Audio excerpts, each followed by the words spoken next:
Hello dear students, हर बार की तरह बच्चों एक बार फिर से मैं आपके सामने एक न्यू टॉपिक लेके सामने आ चुका हूं। बच्चों, टॉपिक है कि जो आज का समाज है, क्या प्राचीन काल में भी आज की तरह ही समाज था।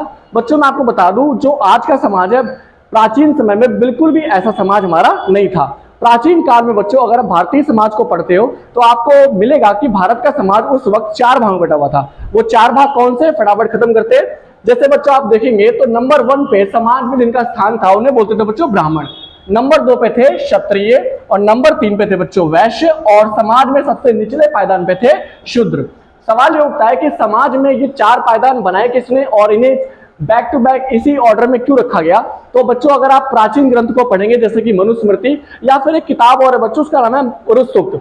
पुरुष सूक्त में बच्चों एक वर्णन किया गया है कि इन चारों स्थान, इन चारों जो बच्चों ये जो श्रेणियां हैं, इनकी जो उत्पत्ति हुई है एक बलि नामक पुरुष से हुई है। और बलि नामक जो पुरुष है बच्चों, उसके शरीर के ही अंगों से ही समाज के ये 4 श्रेणियां बनाए गए। जैसे कि बच्चों आप देख सकते हो यहाँ पर एक मनुष्य का स्ट्रक्चर बना हुआ है। इसमें जो सबसे ऊपरी हिस्सा है जिसे आप मस्तिष्क या फिर दिमाग कह सकते हो, मुंह कह सकते हो बच्चों, ये जो इसकी तुलना की गई है मस्तिष्क की, इसकी श्रेणी बच्चों ब्राह्मण से की गई, इसकी तुलना ब्राह्मण से की गई है। आप ये भी कह सकते हो बच्चों ब्राह्मण का संबंध, ऐसा माना जाता है ब्राह्मण का संबंध बुद्धि से, दिमाग से होता है। इसके अलावा बच्चों नंबर 2 पे है आर्म्स। आर्म्स मतलब बच्चों भुजा या फिर आप ताकत कह सकते हो, ताकत। और ताकत का संबंध किससे किया गया बच्चों, शक्ति का संबंध क्षत्रियों से किया गया है।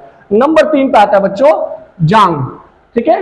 और जांग का संबंध बच्चों समाज में जो व्यापारी होते हैं, जो आपके वैश्य होते हैं बच्चों, उनसे उनकी तुलना की गई। और लास्ट में बच्चों आता है हमारा फुट यानी कि पैर। और पैर की तुलना बच्चों उस ग्रंथ में बताएगी, पैर की तुलना शूद्रों से की गई है जिसे SC ST OBC कहते हैं। परंतु बच्चों मैं आपको बता दूं, आज वर्तमान में इस समाज, इस सिस्टम को नहीं माना जाता है। ये प्राचीन बातों की बातें हैं, तो इसे हम यहीं तक पढ़ेंगे। अब सवाल उठता है कि प्राचीन काल में ब्राह्मण, क्षत्रिय, वैश्य, शूद्र, इन्हें समाज में करना क्या होता था, इनके कार्य क्या थे। तो बच्चों मैं आपको बता दूं, जो समाज में ब्राह्मण थे, ब्राह्मण का काम था वेद पढ़ना, वेद पढ़ाना, यज्ञ करना, यज्ञ करवाना, दान लेना, दान देना और राजाओं को या फिर सलाह मशवरा भी देना। नंबर 2 पे बच्चा आता है क्षत्रिय। क्षत्रियों का संबंध आमतौर पर राजा महाराजों से दिया गया है। इनका काम था साम्राज्य का विस्तार करना, युद्ध करना, न्याय करना, अपने साम्राज्य में जनता की सेवा और कल्याण करना। नंबर 3 पे आता है बच्चों वैश्य। वैश्य को आप व्यापारी कह सकते हो, जो बड़े बड़े व्यापार या फिर जो उस जमाने में व्यापार का पूरा कामकाज संभालते थे। और नंबर 4 पे आता है बच्चों शूद्र। शूद्र यूं मान लीजिए, इनको जिम्मेदारी दी गई थी कि ये ऊपर के तीनों यानी कि ब्राह्मण, क्षत्रिय और शूद्र, ब्राह्मण, क्षत्रिय और वैश्य की ये शूद्र जो है बच्चों सेवा करेंगे। इनको बस यही काम किया गया था कि आप ऊपर के तीनों स्तरों की सेवा कीजिए।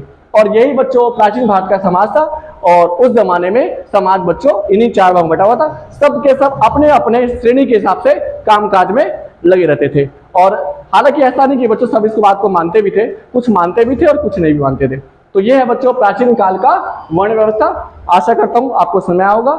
अगर समझ में आया हो तो लाइक कीजिए, कमेंट कीजिए, शेयर कीजिए। धन्यवाद, फिर मिलेंगे नेक्स्ट वीडियो में।